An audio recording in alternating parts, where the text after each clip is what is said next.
आज माझी बहीण खाली निघालीच होती मंचुरियन आणायला. तेवढ्यात थांबवलं तिला आणि बोलली की घरात खूप कोबी पडला तर त्याचे मी तुला चांगले क्रंची बाहेरच्यासारखे मंचुरियन करून देते. त्यासाठी अख्खा कोबी बारीक चिरला, त्यात 1 चमचा मीठ टाकलं आणि चांगलं मिक्स केलं पाणी सुटेपर्यंत.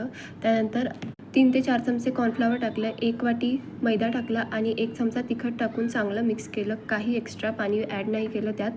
एक एक करून मंचुरियन तेलात सोडले. मीडियम आचेवर चांगले फ्राय करायचे आहेत गोल्डन क्रिस्पी होईपर्यंत. मंचुरियनला चटणीशिवाय मजा नाही, तर एक कढईमध्ये मी 2-3 चमचे तेल टाकलं आहे. अद्रक, लसूण, हिरवी मिरची चांगली बारीक करून टाकली तेलामध्ये आणि चांगलं फ्राय केलं त्याचा कच्चेपणा जाईपर्यंत. मग अर्धा पेला पाणी टाकून थोडंसं तिखट टाकलं वरतून. चवीनुसार मीठ टाकलं आणि इथे काळी मिरीची पूड टाकली थोडीशी आणि चटणीला कलरशिवाय मजा नाही आहे तर थोडासा कलर ॲड केला आणि शेवटी 2 चमचे कॉर्नफ्लॉवर टाकून ही कन्सिस्टन्सी चटणीला येण्यासाठी. बहीण बोलली, आत्तापासून मी काय बाहेर जाणार नाही, घरातच मंचुरियन